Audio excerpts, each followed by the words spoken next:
La petite fille aux allumettes de Hans Christian Andersen, lu par K00 pour Audiocité.net.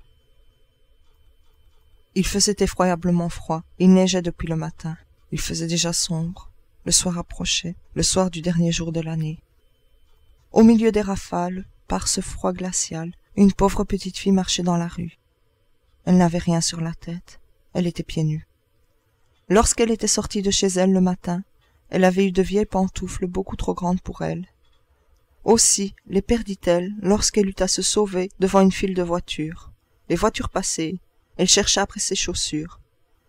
Un méchant gamin s'enfuyait, emportant en riant l'une de ses pantoufles.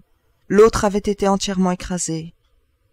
Voilà la malheureuse enfant n'ayant plus rien pour abriter ses pauvres petits petons.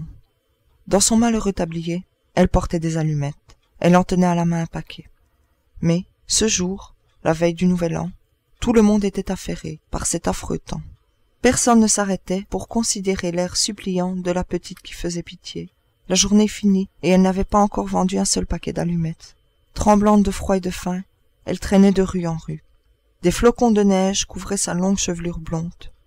De toutes les fenêtres brillaient des lumières. De presque toutes les maisons sortait une délicieuse odeur, celle de l'oie, qu'on rôtissait pour le festin du soir. C'était la Saint-Sylvestre. Cela, oui, cela lui faisait arrêter ses pas errants. Enfin, après avoir une dernière fois offert en vain son paquet d'allumettes, l'enfant aperçut une encoignure entre deux maisons, dont l'une dépassait un peu de l'autre. Harassée, elle s'y assied et s'y blottit, tirant à elle ses petits pieds, mais elle grelotte et frissonne encore plus qu'avant, et cependant elle n'ose rentrer chez elle. Elle n'y rapporterait pas la petite monnaie, et son père la battrait. L'enfant avait ses petites menottes toutes transies. Si je prenais une allumette, se dit-elle, une seule, pour réchauffer mes doigts. C'est ce qu'elle fit. Quelle flamme merveilleuse c'était. Il sembla tout à coup à la petite fille qu'elle se trouvait devant un grand poêle en fonte, décoré d'ornements en cuivre. La petite allait étendre ses pieds pour les réchauffer, lorsque la petite flamme s'éteignit brusquement. Le poêle disparut, et l'enfant restait là, tenant en main un petit morceau de bois à moitié brûlé. Elle frotta une seconde allumette. La lueur se projetait sur la muraille qui devint transparente. Derrière, la table était mise. Elle était couverte d'une belle nappe blanche, sur laquelle brillait une superbe vaisselle de porcelaine. Au milieu s'étalait une magnifique oie rôtie, entourée de compotes de pommes. Et voilà que la bête se met en mouvement, et, avec un couteau et une fourchette fixés dans la poitrine, vint se présenter devant la pauvre petite fille. Et puis plus rien, la flamme s'éteint. L'enfant prend une troisième allumette, et se voit transporté près d'un arbre de Noël splendide. Sur ses branches vertes brillaient 1000 bougies de couleur. De tous côtés pendait une foule de merveilles. La petite étendit la main pour saisir la moins belle. L'allumette s'éteint. L'arbre semble monter vers le ciel, et ses bougies deviennent des étoiles. Il y en a qui se détachent et qui descendent sur la terre, laissant une traînée de feu. Voilà quelqu'un qui va mourir, se dit la petite. Sa vieille grand-mère, le seul être qui l'ait aimée et chérie, et qui était morte il n'y avait pas longtemps, lui avait dit, lorsqu'on voit une étoile qui file, d'un autre côté, une âme monte vers le paradis. Elle frotta encore une allumette.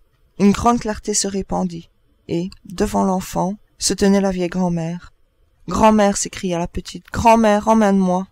Oh, tu vas me quitter quand l'allumette sera éteinte. Tu t'évanouiras comme le poêle si chaud, le superbe rôti d'oie, le splendide arbre de Noël. Reste, je t'en prie, ou emporte-moi. » Et l'enfant alluma une nouvelle allumette, et puis une autre, et enfin tout le paquet, pour voir la bonne grand-mère le plus longtemps possible. La grand-mère prit la petite dans ses bras, et elle la porta bien haut, en un lieu où il n'y avait plus ni de froid, ni de faim, ni de chagrin. C'était devant le trône de Dieu.